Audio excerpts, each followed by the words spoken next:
Uh, I'm Dan Vandera, President of OSGi. Who cares? I'm not speaking. But we do have Tim Verbillen from iMinds, and he'll be talking to us about mobilizing the cloud. It looks like you're going to be telling us where the locus of computing is in this crazy cloud world. So with that, I'll turn it over to Tim. And hello, good afternoon, everybody. I hope you had a great lunch. So I'm Tim Verbelen from Ghent University from iMinds. And some of you may know me as the guy that works with Jan Wellemeyer on the Concierge project, which is a lightweight OSGi implementation. But today I'm, for once, not going to talk on Concierge, but on my own research project I did during my PhD, which is called AIOLOS. Of course, every OSGi runtime that runs on a mobile device that you will see during the demos will be Concierge. So there's still some Concierge flavor throughout the talk. So let's get us started with what is actually the problem or the thing that I researched. And this is that nowadays we have a lot of wearable mobile devices, and there was a time that we all had one of these devices, like our smartphone, and that people create apps for this one device. They just created one application for this device. But nowadays things are changing. We all have different devices. We all have glasses and watches that are coming up.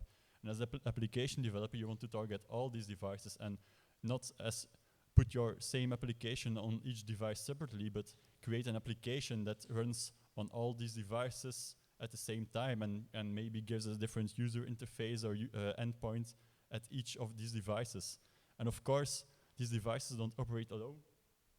You also want to connect them to the cloud. So how will we be able to connect, at the one hand, these devices together for the same application and also involve with the cloud environment? And let me take a quick example here to really state the problem here. So suppose I want to create an application like this, where I have my glasses, and of course, the only useful thing for now to do on this glass is to show something on the glass, because you're hands-free and you can show some stuff. So we have some viewer functionality there. And of course, you want to use the cloud to store all kinds of stuff there. And then maybe I have my smartphone with a sensor, for example, GPS sensor, that's not available on the glass. So there I want to have some component that reads out where are you. And of course then you need some logic that combines all these things together, and that's where the difficult part starts. Where are you going to put the logic? Do you want your logic to be in the cloud? Do you want it on your glasses? Probably you don't want to be overheating your glasses by executing too much logic, so maybe use your smartphone. It's a bit unclear. So as an application developer, it's already difficult just to think about it, and if you want to create such an application, then you have to start thinking, how will I communicate with all these devices? How will I discover these devices? And these are a lot of things that in theory you can do it, but it's just a hell a lot of work to do. So that's why we came up with a solution to facilitate this.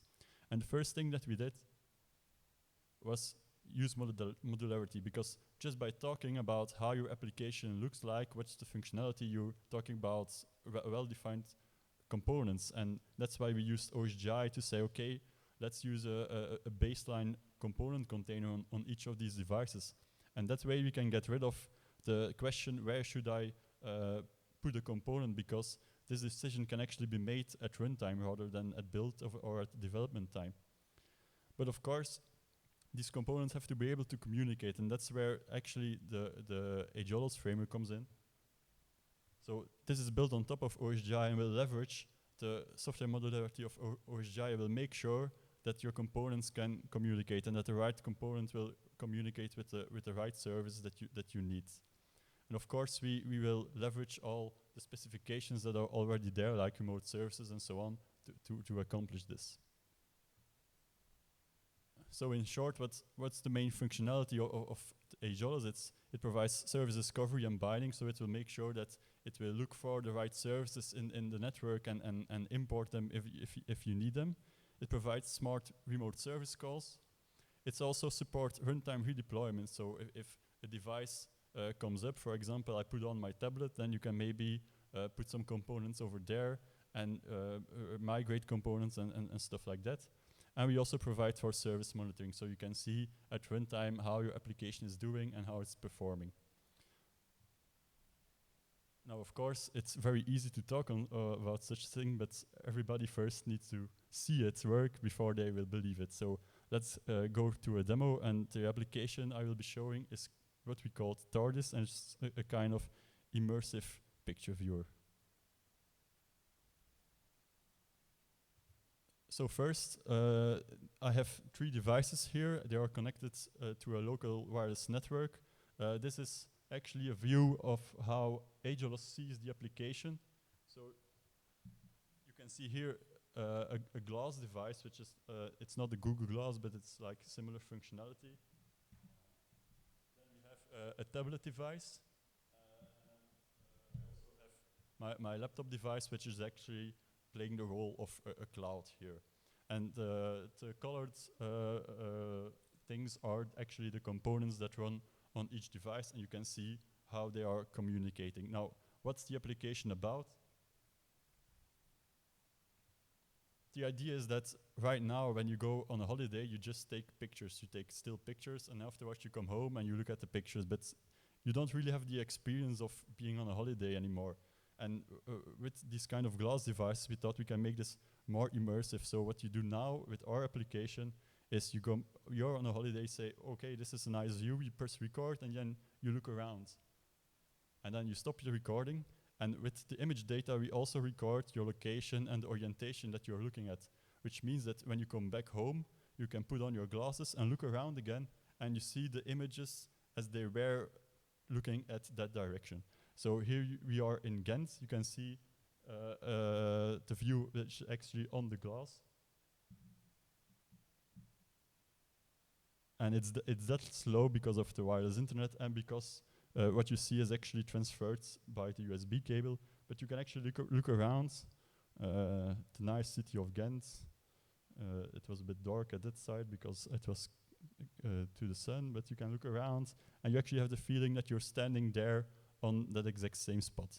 But of course you want to choose the location where you get your images from, and it's quite hard to do this on this glass device. You can hardly say to the device, okay, glass, get me to GPS location. You don't remember that stuff, so it's very more convenient to use another device, such as a tablet.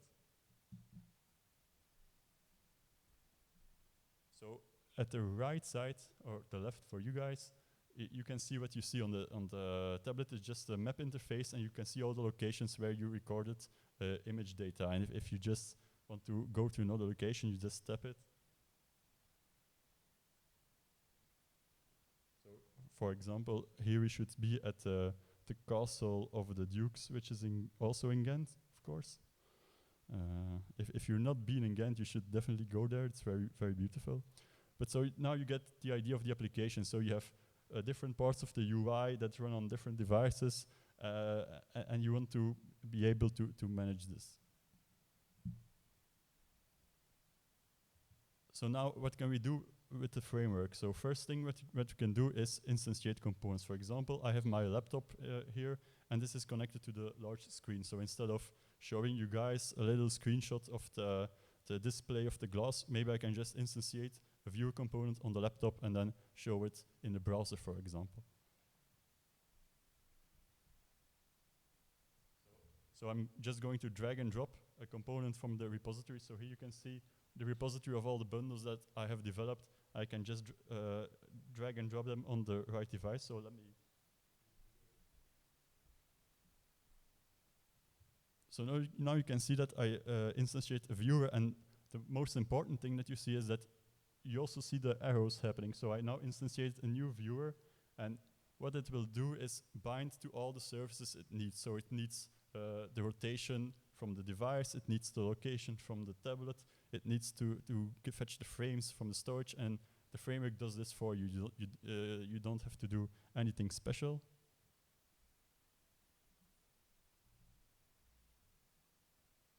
And now we have a viewer on the laptop as well, so we can look around the same way as we did on the glass. You can see it's a bit more responsive, but still lags a bit because of the wireless. Now, a second important thing you can do is monitoring your application. So you can click on the components and both the nodes. So for example,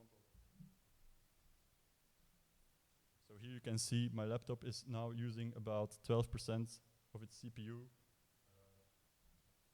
while the glass is using about half of its CPU. So you can monitor all the nodes, but you can also monitor the bundles separately.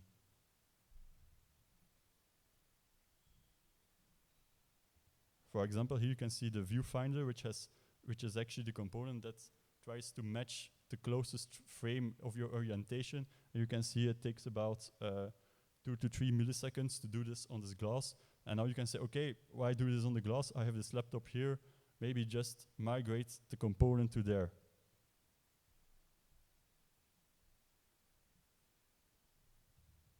So like this, now this component is running on the laptop. And if you look now, it only takes like 0.3 of a millisecond to do the same thing, and the application is still working. So everything is still working. Normally, if you have a good eye, you can see it's a little bit more snappy now, but yeah, you got the point of the application. So that's basically what we do. We can migrate components at runtime, and we can instantiate new components, and all the dependencies are resolved, and the services are bound, even though the components are remote.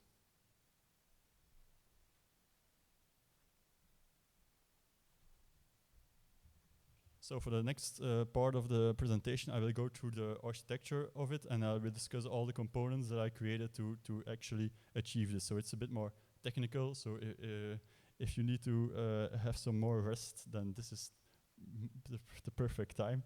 So let me start off with the general architecture. I have 3 layers, which is the core, then something on monitoring, and then some things on how to deploy components. So let me start with the remote service admin. This is actually a lightweight implementation of the remote service admin spec. It's not spec compliant. I just got approved as invited researcher, so I could run the TCK, and it's not succeeding all the tests, but the basic functionality is there, and I hope to improve it to be actually get it spec compliant. The protocol that I use is based on OSGi, which is one of the projects that Jan Rellemeyer, if you know him, started. This was even way before the remote service admin spec was there, something to do remote method calls. But actually, the only thing that is still there from the original OSGi is mainly the messages, the message format. Everything else kind of changed. And I use serialization using the Cryo and ObGenesis libraries, and these are very good for 2 reasons. First thing is that they are quite efficient. They have benchmarks on their site, and it turns out they are very fast. But also this allows us to serialize about any Java object without having requirements to be serializable or have a no argument constructor or so on. So you can actually serialize almost anything with it. Now, of course, how fast is fast? I can say it's fast, but this doesn't mean anything. So I try to compare it with some of the implementations I found on the internet. So I have found 3 other ones that I could run, and it was the distribute OSGi from Apache, and also from the Eclipse ECF framework. So they had the generic and our OSGi implementation. And the experiment I did was created a simple greeting service that just says hello back, and performed 10,000 calls over a local host. So I export and import the endpoint at the same runtime, so there's no network overhead, and just measured how long it would take for each call. And you can see that the distribute OSGi takes over 5 milliseconds just to do the call, and we have to zoom in to actually see the others. So if we range to 1 millisecond, we see that the generic is just below this 1 millisecond boundary. And ECF also has the original OSGi code by Jan. And this one actually performs slightly better than us. And there's an evident reason for that, is that this implementation used to have bytecode rewriting to do the proxying and to do serialization, which is very efficient, of course, while we wanted to only use the Java APIs because we also want to run this on Android. And of course, you know, the bytecode on Android is different, so we could not do the bytecode rewriting. But the main conclusion is that you can see that we are actually only a fraction of a millisecond.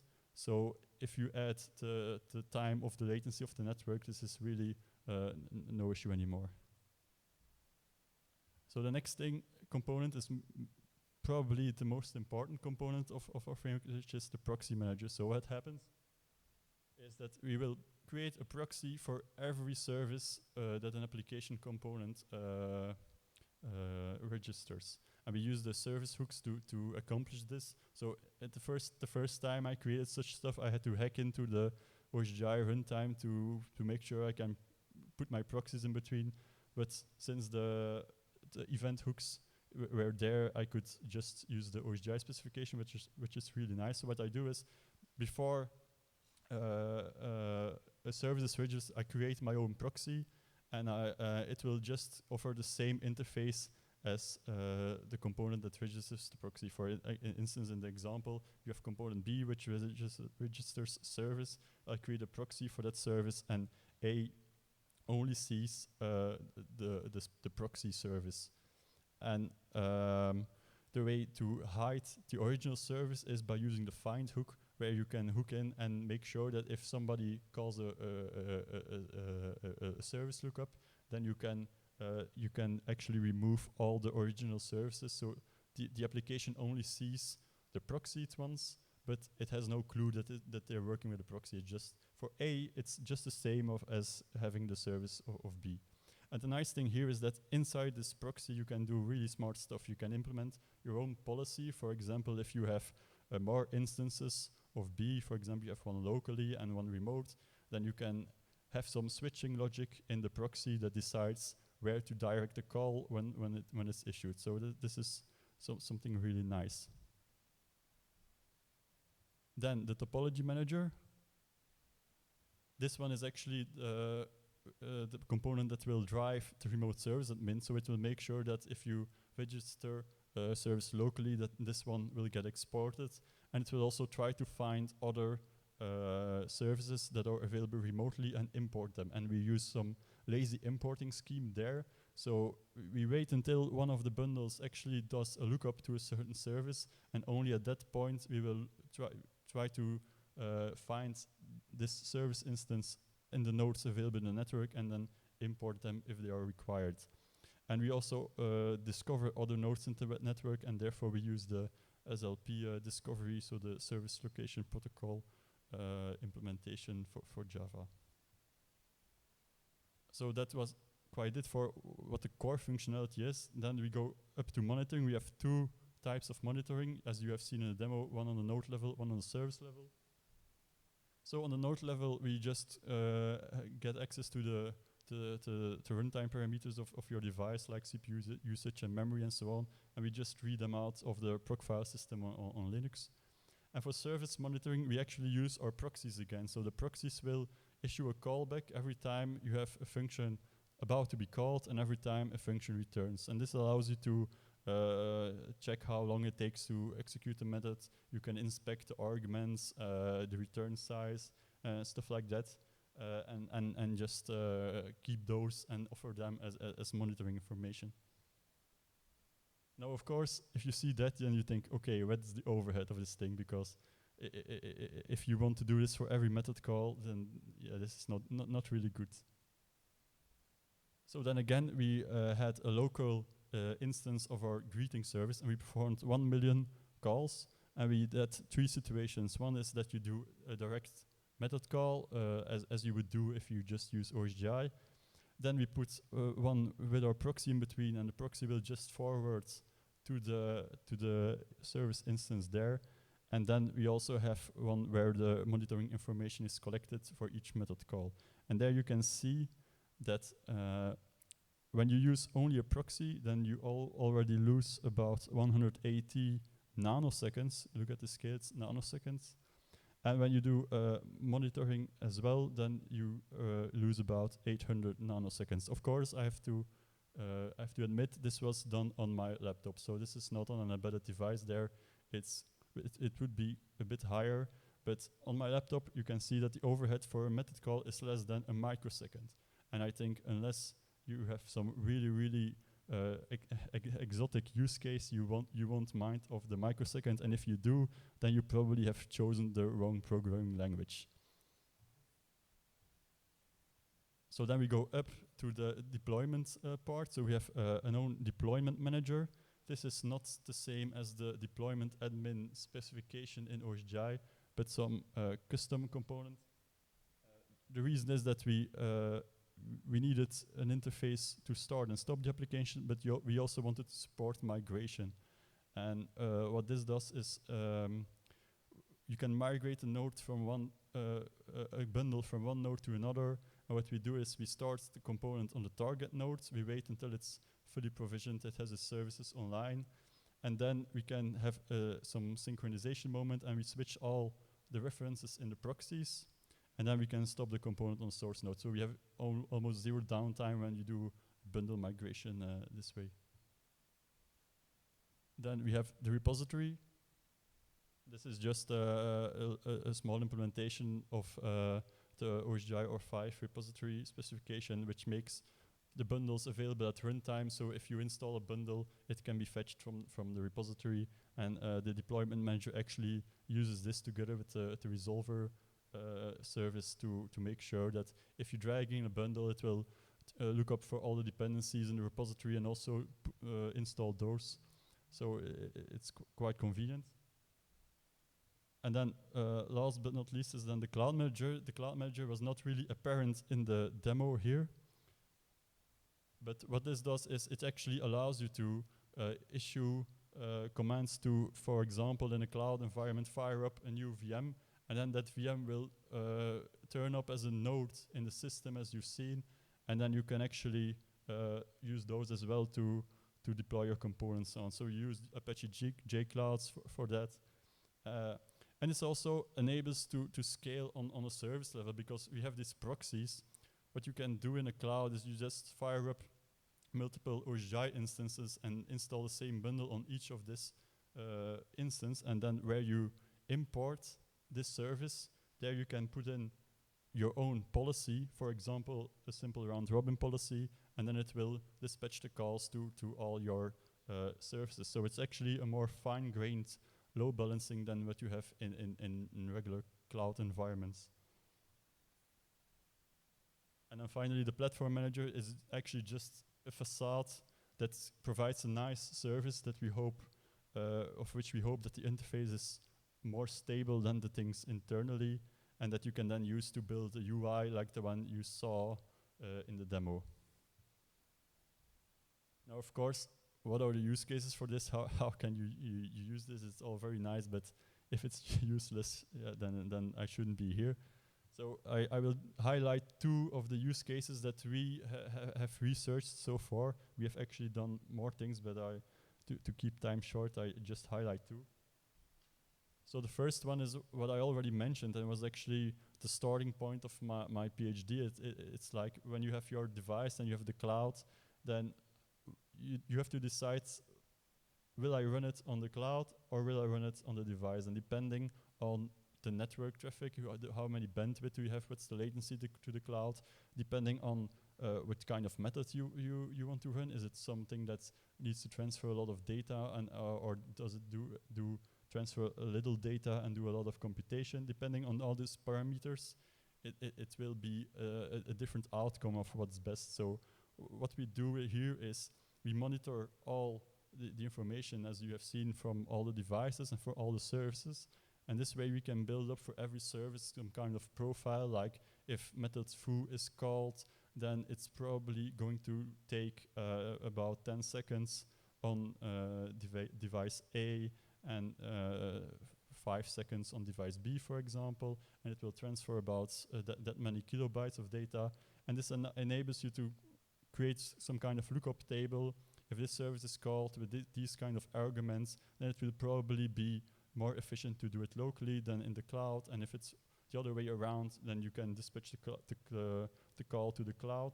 So of course this only works when your components are stateless, but it's really cool to do such kind of things. And the application, that's the beauty of it. The application has no idea what's happening. For the application, it's just component A and component B that perform method calls. It does not know it's distributed at all. And a second use case I want to highlight is more inside cloud environments. And here you can see another application. So maybe shorts what the application does. It's actually collecting all kinds of video streams from mobile devices and then tries to analyze these and create a 3D model of the scene that they are looking at. And as time continues, we have more devices that come up, so you can see what you expect, that you will increase the amount of virtual machines that you need to do it. But what's really interesting is that you can quickly change the components. So in colors, you can see how many instances of a certain component are run. So for example, from 70 to 80 minutes, we have a lot of space reserved for the clustering component, which is dark green, while from minutes, I guess, about 19 to 100, we use the light blue component. So depending on which task is more apparent in the system at that time, you can change your deployment of the components, and you don't necessarily need to spin up extra virtual machines to cover the load. So that's about it. Maybe one last thing, the framework is available open source, so you can look at the website for some documentation how to build and run it. The source is also available on GitHub, and we also provide some repositories where all the bundles are there. These are OSGi R5 repositories, so if you use BNDTOS, you can just drag them in and drag and drop your components in. So thank you for your attention, and I will answer any questions.